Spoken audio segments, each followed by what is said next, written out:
Allah subhanahu wa ta'ala memuji Rasulullah, seakan-akan Allah katakan, sesungguhnya engkau adalah orang yang paling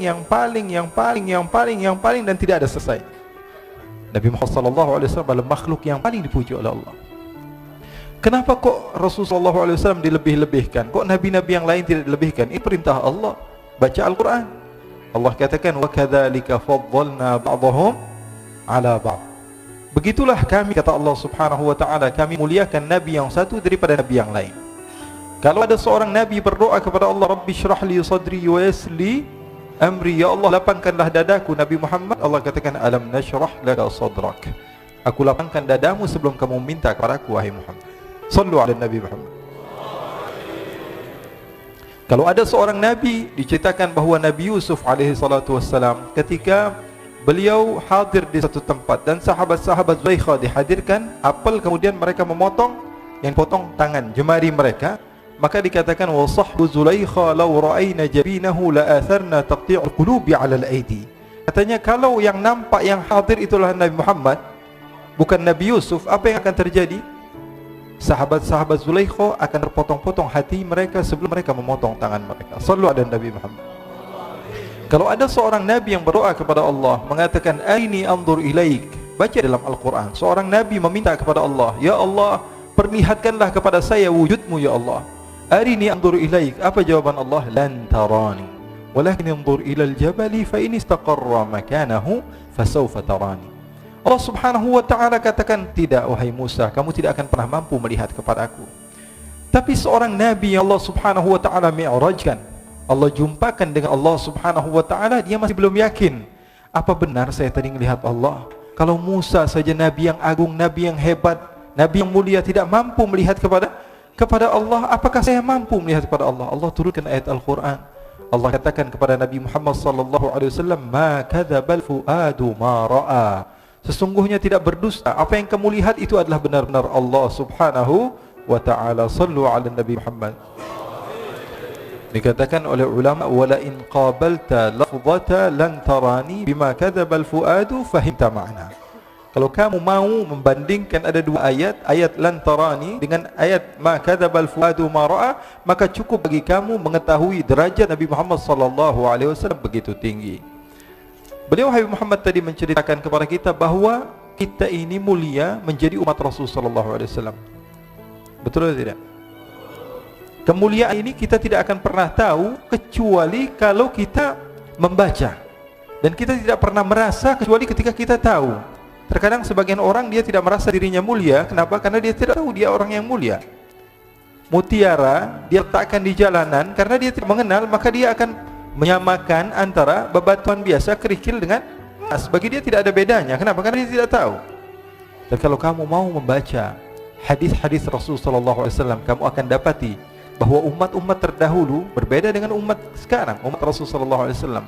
Kalau umat Nabi Musa, dikatakan di dalam hadis Rasul sallallahu alaihi wasallam bahwa umat zaman terdahulu mereka kalau misalnya sedang jalan ke tempat-tempat untuk beribadah mereka, kemudian kaki mereka terkena najis, maka kaki mereka wajib dipotong.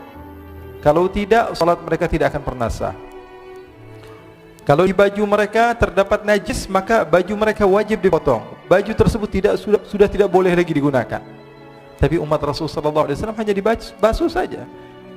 Kita tidak tahu kemuliaan ini. Kenapa? Karena kita tidak mau membaca. Padahal Rasul sallallahu alaihi wasallam memberitahukan banyak hal, di antaranya perempuan-perempuan daripada umat-umat Nabi terdahulu, kalau mereka sedang datang bulan, kalau mereka sedang haid, apa yang dilakukan? Mereka harus dikunci satu kamar dan mata mereka, wajah mereka tidak boleh dipandang oleh laki-laki, walaupun suaminya sendiri.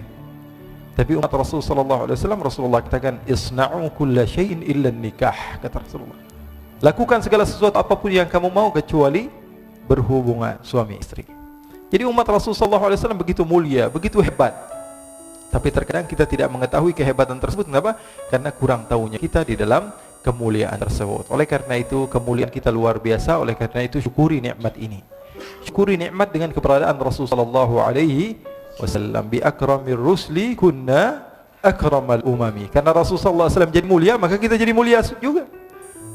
Kita ini umat siapa? Umat Nabi Muhammad. Kalau mudhaf ilaih misalnya, Baitul Faqir. Bait artinya rumah, al-faqir artinya orang miskin. Ketika rumah tersebut disandarkan kepada orang miskin, maka rumah tersebut menjadi hina.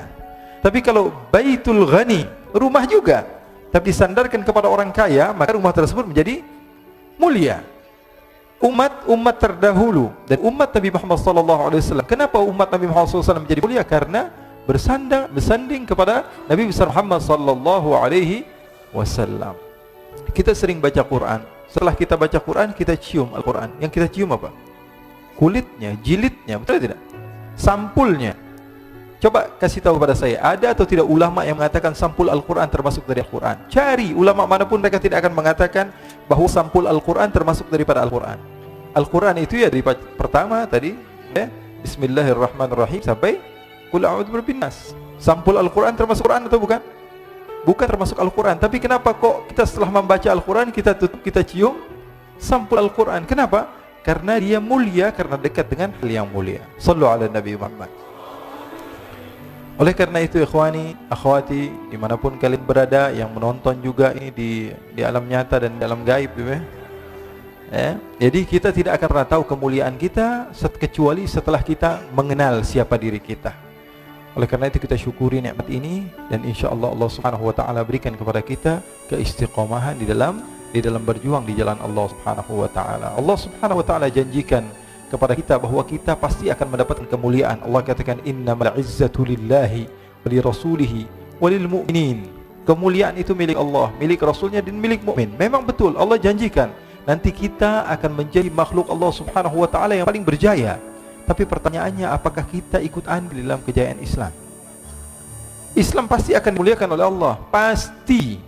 Tapi pertanyaannya, apakah kita ikut andil dalam kemuliaan Islam atau tidak? Oleh karena itu kita minta kepada Allah Subhanahu wa taala supaya kita menjadi orang yang istiqamah dengan berkat Nabi besar Muhammad sallallahu alaihi wasallam. Ikhwani, segala sesuatu kalau berhubungan dengan Rasulullah maka akan menjadi mulia. Apapun itu.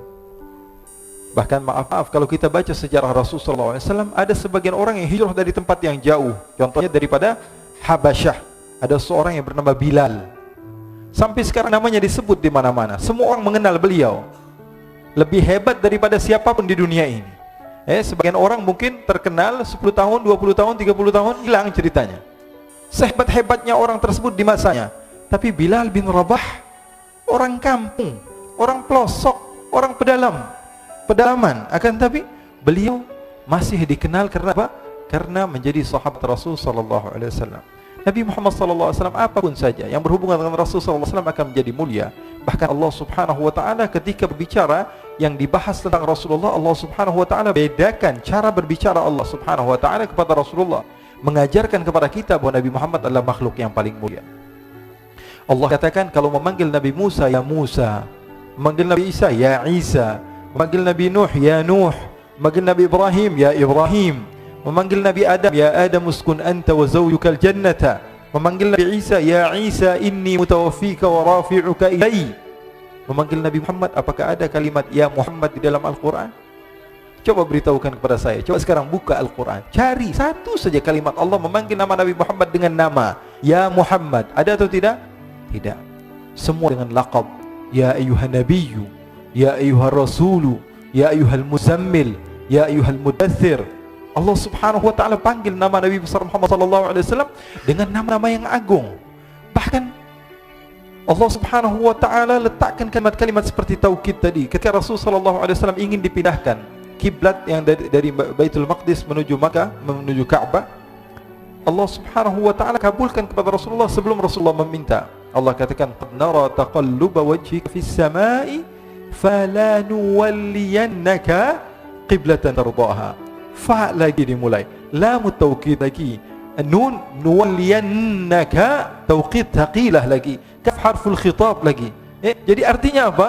Allah Subhanahu wa taala mengistimewakan Rasul sallallahu alaihi wasallam. Kenapa? Karena Allah Subhanahu wa taala pilih Nabi Muhammad sebagai uswah. Allah katakan Nabi Muhammad adalah apa? Uswah. Kalau di dalam bahasa Arab sebenarnya orang yang diikuti itu qudwah. Qudwah itu apa?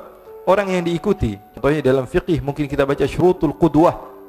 Tapi Allah Subhanahu wa taala sebutkan Nabi Muhammad uswah. Contoh di dalam segala hal. Dalam urusan duniawi, urusan ukhrawi.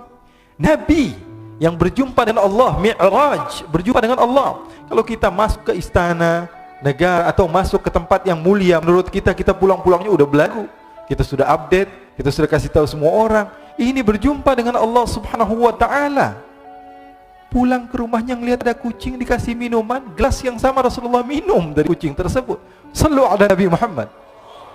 Yang berjumpa dengan Allah Subhanahu wa ta'ala, turun ke bumi, istrinya enggak bisa naik untanya karena agak sedikit tidak tinggi, istrinya yang bernama Safiyah. Rasulullah SAW letakkan kakinya untuk dinaiki istrinya. Bahkan dalam riwayat, punggung Rasulullah SAW dijadikan injakan untuk istrinya. Sallu ala Nabi Muhammad.